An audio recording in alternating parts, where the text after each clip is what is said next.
चलो example number 2 पे आ जाओ। एग्जाम्पल नंबर 2 में यदि कोण बी और कोण क्यू ऐसे न्यूनकोण हो जिससे कि साइन बी साइन क्यू बराबर हो, तो सिद्ध करो बी और क्यू जो है ये कोण बराबर होंगे। न्यूनकोण का मतलब होता है कि सिर्फ वो 90 से कम है, बाकी इसका और ज़्यादा कोई मतलब नहीं है। दो ट्राइंगल हैं, एक ट्राइंगल ये हम लोग मान रहे हैं, एक ट्राइंगल है ए बी सी, दूसरा ट्राइंगल हम लोग मान रहे हैं जो कि है पी क्यू आर। ठीक है, पी क्यू आर। हमें साइन जो बी है वो बराबर दिया हुआ है किसके, साइन क्यू के।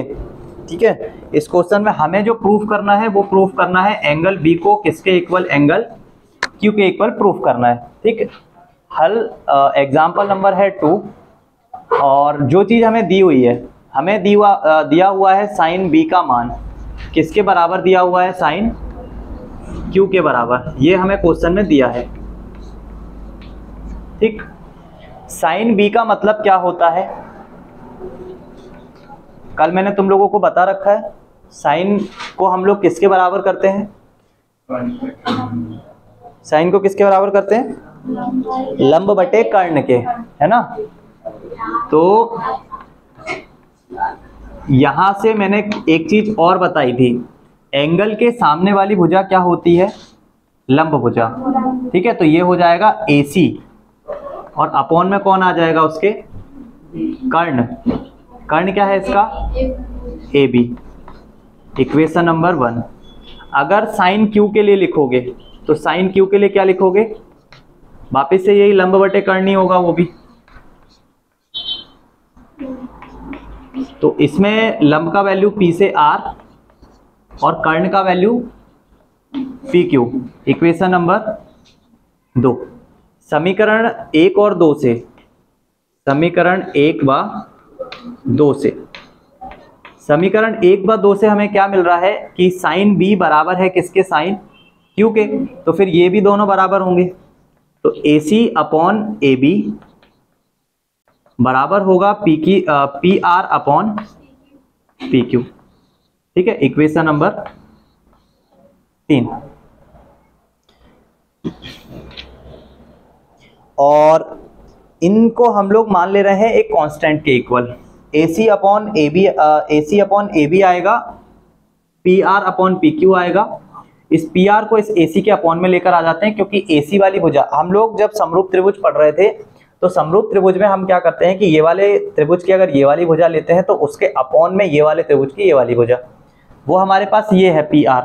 तो हम इसको ऐसा लिख लेते हैं, AC के अपॉन में PR को लिख ले रहे हैं और फिर AB के अपॉन में क्या आ जाएगा, ऑटोमेटिक PQ। देखो AC ये वाली की भुजा है तो उसके अपॉन में PQ है, AB इसी की भुजा है तो उसके बटे में PQ है। ठीक है, इसको हमने मान लिया किसी कांस्टेंट के बराबर। और इक्वेशन नंबर कितना आ गया, 3 आ गया। जल्दी से लिखो इसको।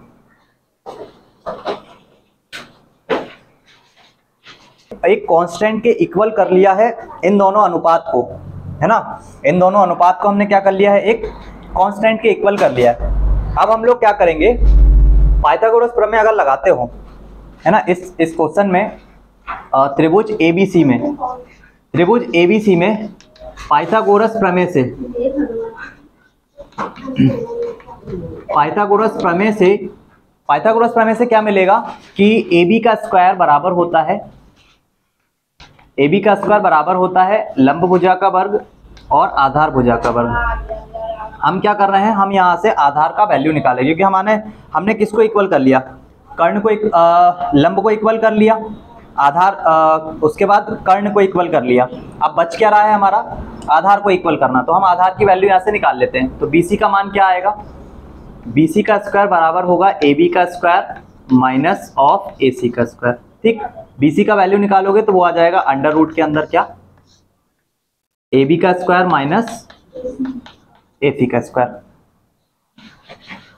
ऐसे ही हम लोग त्रिभुज किसके अंदर, PQR के अंदर निकालेंगे।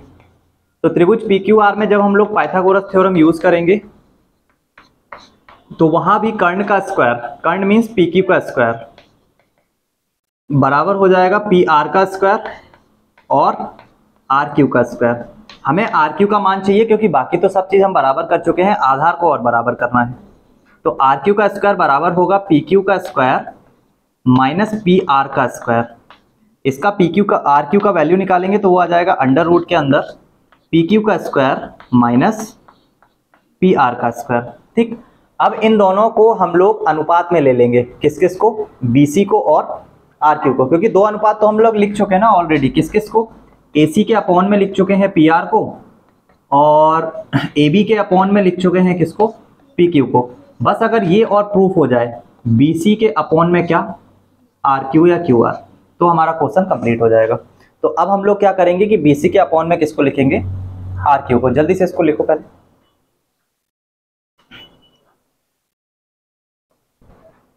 आर क्यू को। ठीक, तो बी सी के अपॉन में जब आर क्यू को लिखेंगे तो बी सी का मान लिख देंगे, जो भी है हमारा बी सी का मान। बी सी का मान है ए बी का स्क्वायर माइनस ऑफ ए सी का स्क्वायर, और इसके अपॉन में लिख देंगे आर क्यू का वैल्यू। आर क्यू का वैल्यू है हमारे पास पी क्यू का square minus of P R का स्क्वायर। ठीक है, यहां तक सभी का हो गया होगा, मिटा दूं कैसे? ये हम लोगों ने इसको इस वैल्यू को एक कांस्टेंट के इक्वल कर रखा है के, तो फिर हम AC का मान लिख सकते हैं। AC का मान अगर हम लिखने जाएंगे तो AC अपॉन पी आर को जब हम बराबर करेंगे के, तो हमें AC का मान मिल जाएगा कितना, K मल्टीप्लाई पी आर। ठीक है, तो यहाँ पे ब्रैकेट में वो जो चीज़ मैंने लिखी है वो लिख लेना, कौन सी वाली, ये वाली। ठीक है, इसको लिख लेना यहाँ पे। तो ए बी को हम लोग रिप्लेस कर सकते हैं B C upon R Q जो लिखा है, ये तो ऐसा ही कैसा रहेगा। ए बी को हम लोग रिप्लेस कर सकते हैं किससे, ए बी को रिप्लेस करेंगे, अगर ए बी को इसके बराबर करेंगे तो ए बी का मान कितना आएगा, के गुणा पी क्यू। तो ए बी की जगह पे हम लोग क्या लिख सकते हैं, के गुणा पी क्यू का स्क्वायर, है ना, क्योंकि इसका स्क्वायर है तो ये के स्क्वायर आएगा और पी क्यू का स्क्वायर आएगा। और ए सी को हम लोग रिप्लेस कर सकते हैं के इंटू पी आर से, तो उसका स्क्वायर लगा हुआ है इसलिए के का स्क्वायर आएगा और उसके साथ पी सी का पी आर का स्क्वायर आएगा। ठीक, और बटे में अभी भी पी क्यू और इसको एज इट इज लिखा रहने देंगे, पी क्यू का स्क्वायर माइनस पी आर का स्क्वायर। दोनों में से ऊपर वाले में से हम लोग के स्क्वायर को कॉमन ले लेंगे, और के स्क्वायर जब रूट से बाहर आएगा पहले कॉमन लेंगे तो ये लिखा जाएगा के स्क्वायर, और अंदर आ जाएगा पी क्यू का स्क्वायर और माइनस के साथ पी आर का स्क्वायर। ये के स्क्वायर जब रूट से बाहर आएगा तो सिर्फ के बन के आएगा, है ना। तो इसको हम लोग क्या कर लेंगे, रूट से बाहर कर लेंगे, इसको रूट से बाहर कर लेंगे और ये दोनों आपस में क्या हो जाएंगे।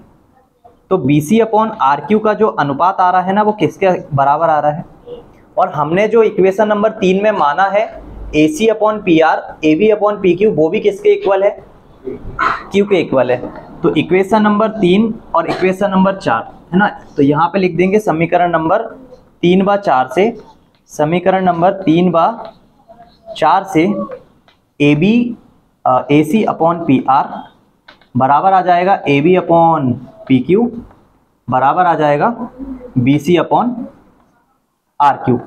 और जब ये चीज बराबर आ जाएगी तो हम इसके नीचे लिख देंगे कि कोण बी बराबर होगा कोण क्यू के। ठीक, करो कंप्लीट जल्दी से। ये एक प्रूफ वाला क्वेश्चन था इस एक्सरसाइज में, अदरवाइज एक्सरसाइज से जो एग्जाम्पल नंबर 3 देखो, त्रिभुज ABC लीजिए जिसका कोण C समकोण पर है। कोण C समकोण पर अगर बोला है ना तो तुम्हें C को 90 डिग्री पे रखना है। जिस भी क्वेश्चन के लिए ये बोला जाएगा उस वाले एंगल को हमेशा तुम लोग 90 डिग्री पे रखोगे। बाकी के जो दो हैं उनको आप कहीं पर भी रख लो, कोई प्रॉब्लम नहीं है, लेकिन इन दोनों जिसको कंफर्म कर दिया है उसको हमेशा वहीं पे रखोगे समकोण पे। तो ये एक समकोण त्रिभुज बनाया, और त्रिकोणमिति पढ़ रहे हो तो यहाँ पे आप समकोण के अलावा कोई दूसरा भी बना नहीं सकते, क्योंकि ये जो ट्रिग्नोमेट्री में जो पाइथागोरस थ्योरम लगती है ना वो सिर्फ और सिर्फ समकोण त्रिभुज पे ही लगती है। ठीक है, तो ए और बी कहीं पर भी ले सकते हो, बाकी सी जो है वो समकोण पर ही रखना है। ये समकोण है, समकोण है, ए बी का मान दिया हुआ है, ए बी का मान दिया हुआ है 29। अब ए और बी में दोनों को कहीं पर भी रखोगे हमेशा ए बी वाली लाइन यही आने वाली है। 29 इसका मान दिया हुआ है, BC का मान 21 दिया हुआ है। तुमसे बोला गया है ABC का मान, जिसमें B जो एंगल है वो थीटा है, तो निम्न के मान ज्ञात करो। Cos square theta plus sine square theta और cos square theta minus sine square theta. तो सबसे पहले तो तुम साइन थीटा का मान निकालोगे, कॉस थीटा का मान निकालोगे और फिर उन दोनों को प्लस करोगे और ऐसे ही दोनों का मान निकाल के दोनों को माइनस करोगे। तो सबसे पहले त्रिभुज एबीसी में क्या लगाओगे, एग्जाम्पल नंबर 3, त्रिभुज एबीसी में पाइथागोरस थ्योरम है ना, पाइथागोरस थ्योरम लगा के क्या निकालोगे, जो इसकी लंब भुजा है उसका मान निकालोगे। पाइथागोरस प्रमेय से क्या होता है, ए बी का स्क्वायर बराबर होता है ए सी का स्क्वायर प्लस बी सी का स्क्वायर। ए बी का स्क्वायर का मतलब ए बी की जगह पे कितना आ जाएगा, 29 का स्क्वायर। ए सी का मान तुम्हें निकालना है और बी सी का मान कितना दिया हुआ है, 21 का स्क्वायर। किसी भी नंबर का अगर स्क्वायर निकालना है आसानी से, जैसे कि 29 है, पीछे वाले नंबर का स्क्वायर करो, इस आगे वाले नंबर का स्क्वायर करो, कर लिया। फिर इन दोनों नंबर का आपस में गुणा करो और उसमें 2 का गुणा कर दो, 9 दूनी 18, 18 दूनी, इसका एक नंबर छोड़ के इसको जोड़ दो, जितना भी आएगा वो इसका क्या हो जाएगा, वो इसका स्क्वायर हो जाएगा। कितना हो गया, 841। AC का स्क्वायर निकालना है, 21 का स्क्वायर होता है 441। 441 को यहाँ ला के माइनस कर दो इसमें से, तो 841 में से माइनस करोगे 441 को तो कितना बचेगा, 400, जो कि बराबर आ जाएगा किसके, AC स्क्वायर के।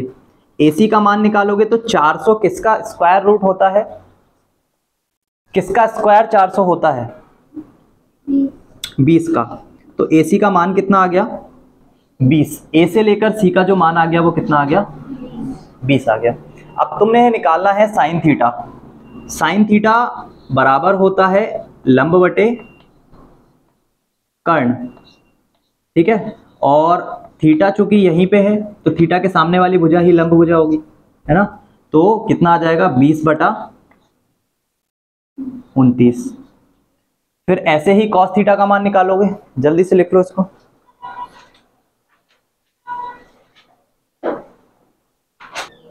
इन क्वेश्चंस में हम लोगों को ये तो पता है कि थीटा के सामने वाली भुजा हमेशा लंब भुजा होगी, जो भी एंगल होगा उसके सामने वाली भुजा हमें लंब भुजा लेना है।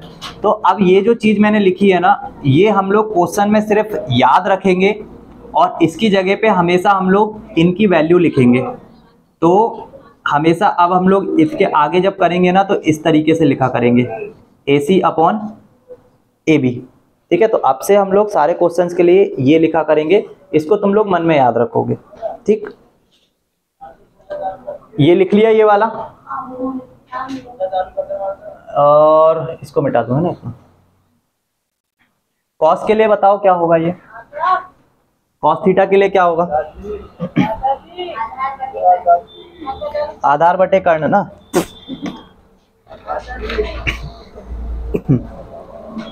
तो आधार क्या होगा, आधार क्या होगा, BC, कर्ण क्या होगा, AB, है ना। तो BC का वैल्यू कितना है, 21, AB का वैल्यू कितना है, 29, ठीक। लिख लिया, मिटा दो इसको पूरा। अब जो चीज हमें प्रूफ करना है उसके ऊपर ध्यान दो, क्योंकि ये दोनों, इसलिए हमने ये दोनों ही क्यों निकाले, क्योंकि हमसे क्वेश्चन में इन दोनों के बारे में ही पूछा था। पहला क्वेश्चन पूछा गया है हमसे cos square theta plus sine square theta बराबर 1, मतलब बराबर, इसको प्रूफ करना है कि इसमें क्या आएगा आंसर इसका। कॉस स्क्वायर थीटा का मतलब क्या हो गया, 21/29 का स्क्वायर, और साइन का मतलब 20/29 का स्क्वायर। हालांकि ये एक प्रॉपर्टी है, sign square theta plus cos square theta किसके बराबर होता है, sign square theta plus cos square theta 1 के बराबर होता है ना। हमेशा साइन स्क्वायर थीटा और कॉस स्क्वायर थीटा, इसका मान किसके बराबर होता है, 1 के बराबर होता है। 21 का स्क्वायर कितना बताया अभी, 441, 29 का कितना बताया, 841, 20 का कितना होता है 400, और इसका कितना हो जाएगा 841। नीचे का दोनों का एलसीएम समान है तो ऊपर वाले नंबर डायरेक्ट जुड़ जाएंगे। तो 441 में धन हो जाएगा कितना 400 और नीचे दोनों का एलसीएम समान है इसलिए 841। दोनों मिलके कितना बनेंगे और कटने के बाद कितना आ जाएगा, तो इसका मान कितना आएगा 1 आएगा। करो जल्दी। एग्जाम्पल नंबर 4 में क्या बोला गया है, एक समकोण त्रिभुज है एबीसी जिसका कोण जो बी है वो समकोण पर है। तो बी हमने बना दिया समकोण पर, इसको नाम दे दिया ए और सी। ठीक है, और ये एग्जाम्पल नंबर हमारा कौन सा है 4 नंबर। हमें दिया हुआ है 10A, 10A बराबर दिया हुआ है कितना 1। 10A बराबर अगर 1 दिया हुआ है तो 10 मतलब हम लोग अगर 10 के लिए लिखना चाहें तो 10 के लिए क्या लिखेंगे, 10A किसके बराबर होता है, क्यों बताना 10A किसके बराबर होता है। है कर दे, अभी बोल रहा था क्वेश्चन कर दूंगा, बता दे किसके बराबर होता है 10A है, बता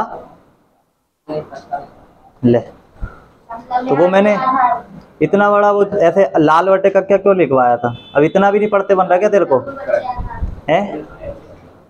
लाल बटे कक्का तो याद रख लेगा ना, तो वो सबसे आखिरी में tan थीटा ही होता है और tan थीटा के लिए लिखेगा ना तो लंब बटे आधार ही आएगा।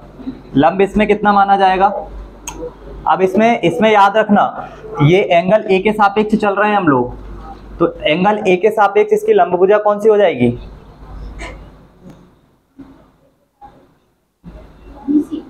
BC हो जाएगी है ना। और आधार कितना होगा इसका AB हो जाएगा। अगर ये 1 के इक्वल है तो 1 का मतलब ये होता है कि 1 के अपॉन में कितना, तो तुमको यहां से ये दिख गया AB का मान है 1 और BC का मान भी कितना है।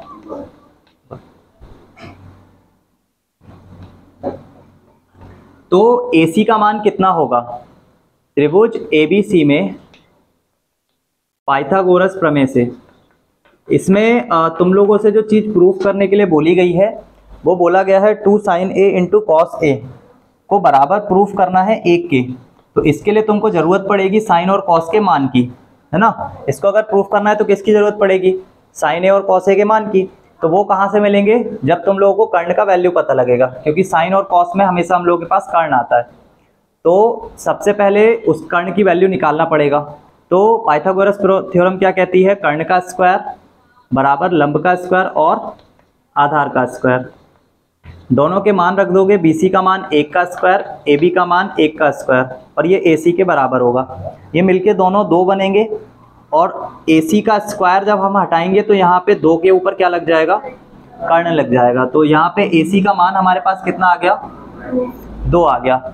अब अगर हम लोग साइन A का मान निकालना चाहें तो साइन A बराबर होगा, साइन A किसके बराबर होगा,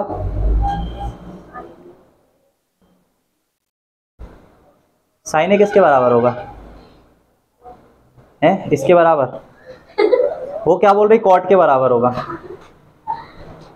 ये है तो यहाँ पे जो लंब का वैल्यू है वो BC है और जो कर्ण का वैल्यू है वो AC है। तो साइन A का मान कितना आ जाएगा, साइन A का मान कितना आ जाएगा, BC का वैल्यू कितना 1 और AC का वैल्यू कितना √2। कॉस A किसके बराबर होगा, कॉस A किसके बराबर होगा है, हाँ पूछ के आना घर पे जाके, है ना। किसके बराबर, किसके बराबर होगा है, आधार बटे कर्ण कि आधार बटे लंब, आधार बटे कर्ण। आधार कितना है यहाँ पे, AB इसका आधार है और कर्ण कितना है AC। तो cos A का मान कितना आ जाएगा, 1/√2। अगर इसमें तुम लोग इस फॉर्मूले में ये दोनों चीजें रखोगे तो यहाँ पे बोलोगे कि LHS लेने पर, क्योंकि प्रूफ करना है। LHS लिया, 2 का गुणा करना है, साइन A का मान कितना है 1/√2, cos A का मान कितना है 1/√2। जब इन दोनों √2 का गुणा होता है तो हमें मिलता है 2 गुणा 1/2, क्योंकि √2 का मल्टीप्लाई क्या होता है, ओनली 2, √2 गुणा √2 इसका मतलब होता है अंडर रूट के अंदर 2 गुणा 2, और 2 का एक जोड़ा जब मिलता है तो वो बाहर आ जाता है, तो कितना आएगा, इसीलिए इन दोनों का गुणा कितना हो रहा है, और 2 से 2 कट जाएगा तो आंसर कितना आ जाएगा, और LHS बराबर आ जाएगा किसके, RHS के। ठीक है, तो यहाँ पे ये प्रूफ हो जाएगा। अब एग्जाम्पल नंबर 5 बच रहा है, वो मैं कल की क्लास में बताऊंगा। और एक्सरसाइज के क्वेश्चन अब तुम लोग करके लेकर आओगे, अब पूरी एक्सरसाइज करोगे है ना, अब इसमें कुछ भी नहीं बच रहा है, पूरी एक्सरसाइज करना है तुम लोगों को।